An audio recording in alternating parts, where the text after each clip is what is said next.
UAE na Qatar zikionya kuwa zinaweza kuishiwa makombora ya kudungua ndani ya siku chache iwapo hazitopata msaada wa haraka kutoka Marekani. Kwa mujibu wa ripoti ya Bloomberg, hifadhi ya makombora ya kujihami ya UAE inaweza kuisha ndani ya wiki moja, huku Qatar ikikabiliwa na uwezekano wa kuishiwa makombora mfumo wa Patriot ndani ya siku 4 tu.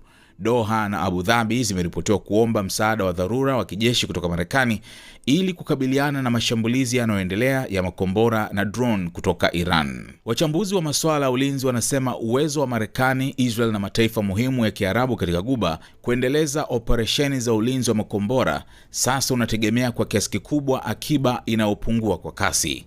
Endapo Iran itaendelea kurusha makombora kwa kasi ya sasa, mizani ya nguvu katika Mashariki ya Kati inaweza kubadilika kwa kiasi kikubwa. Kelly Greco wa taasisi ya Stimson ameonya kuwa makombora ya kuzuia makombora ya masafa marefu ni changamoto kubwa, hasa kutokana na tofauti kati ya kiwango cha matumizi wakati wa vita na uwezo mdogo wa viwanda kuzalisha upya kwa haraka.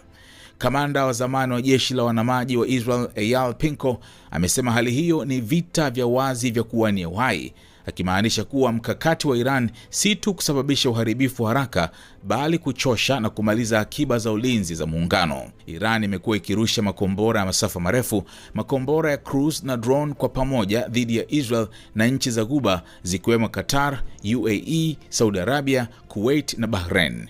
Kwa kawaida, kila tishio linalokuja huhitaji makombora 2 hadi 3 kulidungua, hali inayoongeza kasi ya kuisha kwa akiba wakati wa mashambulizi makubwa. Katika vita vya siku 12 vya Juni mwaka jana, vikosi vya Marekani viliripotiwa kurusha takriban makombora 150 ya mfumo wa THAAD kuisaidia Israel. Kila kombora la THAAD hugharimu takriban dola milioni 15, jambo linaloonyesha mzigo mkubwa wa kifedha wa operesheni hizo. Changamoto za uzalishaji wa viwandani zinazuia kuongeza haraka uzalishaji, hivyo akiba haiwezi kujazwa kwa kasi wakati wa vita. Iwapo akiba ya makombora ya kujihami itashuka chini ya kiwango muhimu, makamanda wanaweza kulazimika kupanga vipaumbele, wakilinda miundombinu mikubwa ya mafuta na kambi za kijeshi, huku wakikubali hatari kubwa zaidi katika maeneo mengine. Hali hiyo inaweza kufichua udhaifu katika mwamvuli wa ulinzi wa anga wa kikanda ambao Iran inaweza kutumia. Mbali na changamoto za kijeshi, operesheni za muda mrefu zina athari kubwa za kiuchumi.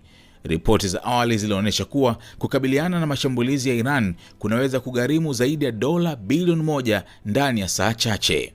Endapo hali itaendelea kwa muda mrefu, bajeti za ulinzi, masoko ya nishati na mshikamano wa washirika vinaweza kuathirika. Wachambuzi wanasema mzozo huu unazidi kuwa vita vya uvumilivu, si tu swala la uwezo wa silaha